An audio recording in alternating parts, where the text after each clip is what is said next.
I've been flying the DJI Mini 3 Pro since it came out 7 months ago. And I can tell you that you can literally unbox this thing, fly it up straight from factory and get some really nice images. But if you are the kind of person that wants to get the most out of it, these are the best and, in my opinion, essential accessories for it.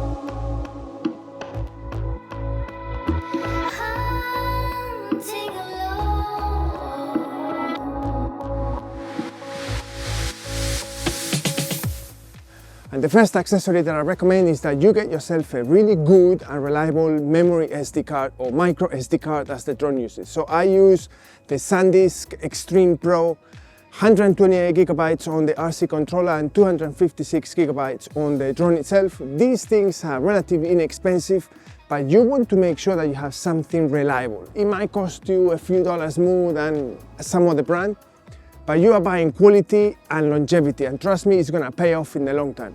And staying with essential accessories that you actually fly with or that you need to have on the drone itself, you want to make sure that you get your fly mode combo, or at least buying 2 additional batteries. You're gonna get around 22 to 25 minutes flight time, and that's gonna depend on your fly mode, the weather conditions, whether it's windy or not. You want more than a single battery, because by the time you finish experimenting or trying new things, or whether you have a complex shot that you need to rehearse, 20-22 minutes is gone and you're gonna have to change battery. So in my opinion, having a fly mode combo with extra batteries, it's a no-brainer.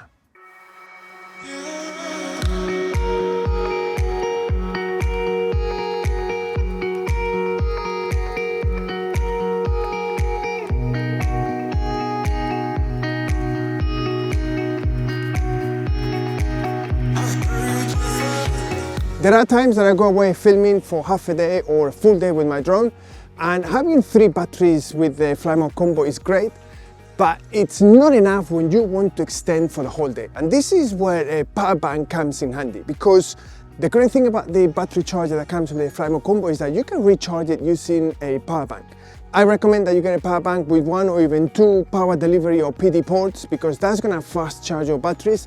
And what that means is that every single time you change a battery, you can literally be recharging straight into your camera pack, and you don't need to worry about running out of battery through the day. Sometimes if I'm gonna be out all day, I even take 2 power banks, because this is one accessory I cannot live without. And staying on the subject of power and recharging, you want to make sure that when you come back home or back to base, you can recharge your batteries as quick as possible. If you use a standard 5-volt USB plug, your batteries are gonna take forever to charge. So I recommend that you get yourself a fast charger. I use this Ace Fast. It has 2 PD ports and 1 USB. It has up to 90 watt delivery, but this guarantees that I can charge not just the battery, but for instance the RC controller and even my smartphone if I need to, all at the same time. This is the type of accessory that you don't really think much about, but it's really, really important.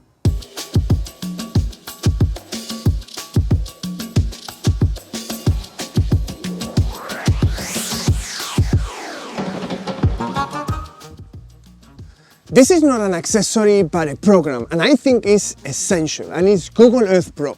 It's not the standard Google Earth that you can download on your smartphone, but the Pro version. You can just Google Google Earth Pro and you'll arrive to the download page, and you install this on your PC or Mac. And this is going to allow you to plan your shots in a way that you've never think possible. You'll be able to know where the sun's location is at all times through the day, which this is essentially, for instance, you do sunrises and sunsets. So that if you arrive on location and you think that the sun is going to come up there, it's not going to turn out to be there. With this program, you'll be able to plan this beforehand. You will know where you need to be, where and why. And also, you can do 3D flyouts so that you can then know exactly what your shot is going to look like. Because you might arrive on location and realize that there are regulations and limits on altitude, and a shot that you thought it was going to look in a certain way, suddenly it doesn't look anything like what you had in mind. because obviously you can't fly 300 or 400 meters up, but only 100 or 120 meters. So it happens all the time, and you need to know this beforehand, because you can then make adjustments before you arrive on location and decide how far or how close you need to be from what you want to film, so that you can then decide whether it's worth it to do it or not. It's free of charge, so it's an absolute no-brainer. I use it all the time, and I genuinely recommend it.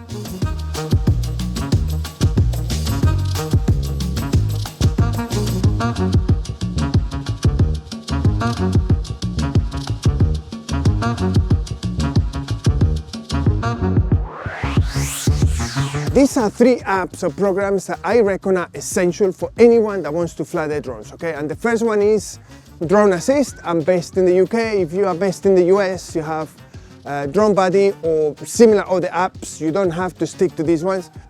But what these apps are going to allow you to do is to prepare beforehand, so that you can work out whether your flying is going to be on restricted airspace or not, and whether you need to get any permits or not. And this is really important, because if you happen to be flying in a restricted airspace zone, your drone is not going to take off unless you submit to DJI the relevant permissions so that you can fly and they can unlock the drone. And another app that is really important is UAV Forecast.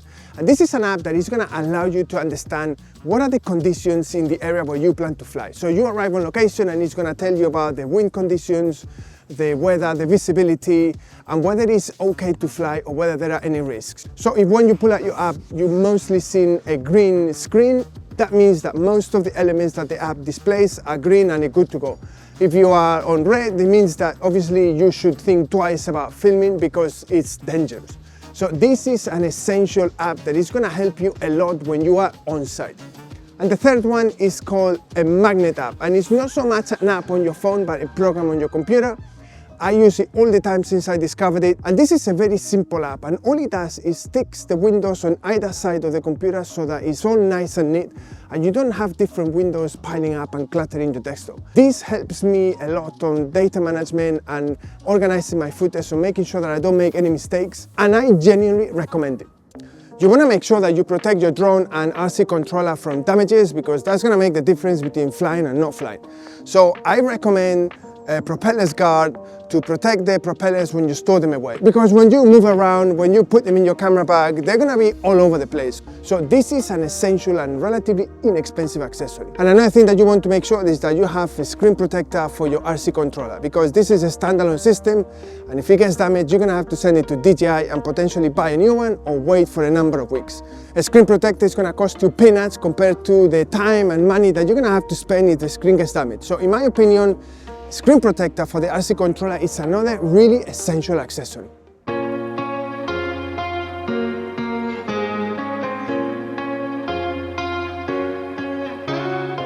There is one accessory that I always recommend anybody that flies a Mini 3 Pro or any drone really for that matter, and it's ND filters, okay? I have a very extensive set here, so I don't expect anybody to buy this extensive set.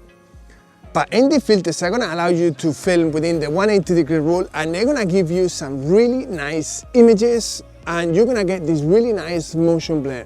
If you are a little bit apprehensive about what ND you need in relation to the weather conditions, and maybe you feel that you are safer filming in auto because you just don't know what ND filter you need to use, this is a rough guide of what you need, okay? Sunrise, you will want an ND8 up to the first hour.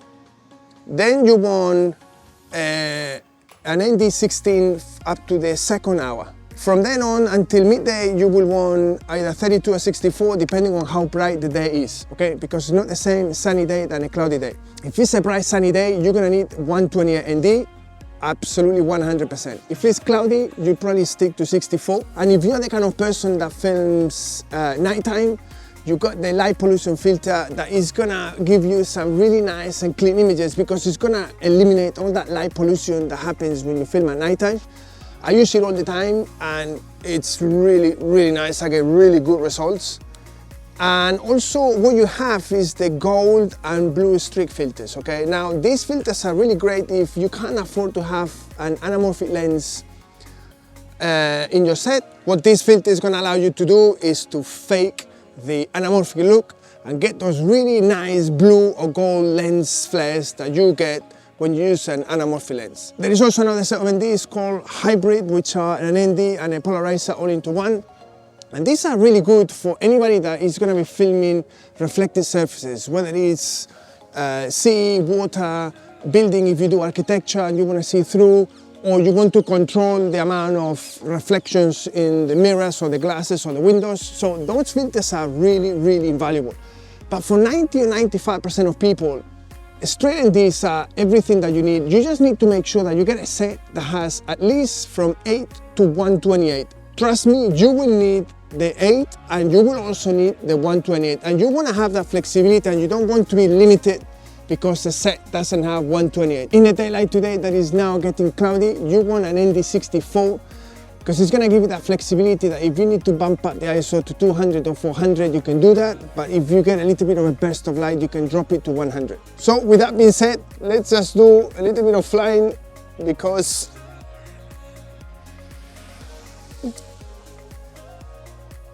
that's what we came here to do, no? We talk about drones, so we may as well fly the drones.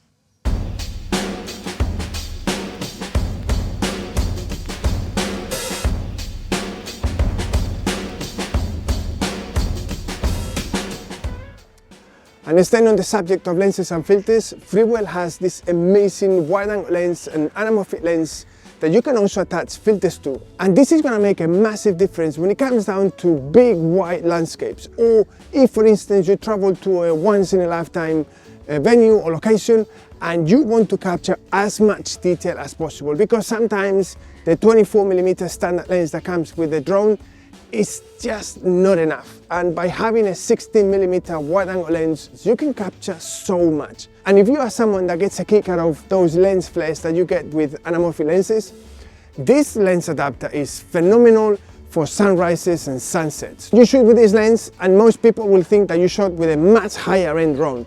Trust me, the quality that you get out of it is fantastic. And if you have a budget and can afford these lens adapters, they're gonna make a huge difference to the overall quality of the image that you get out of your Mini 3 or Mini 3 Pro, and you're gonna be really happy with the investment.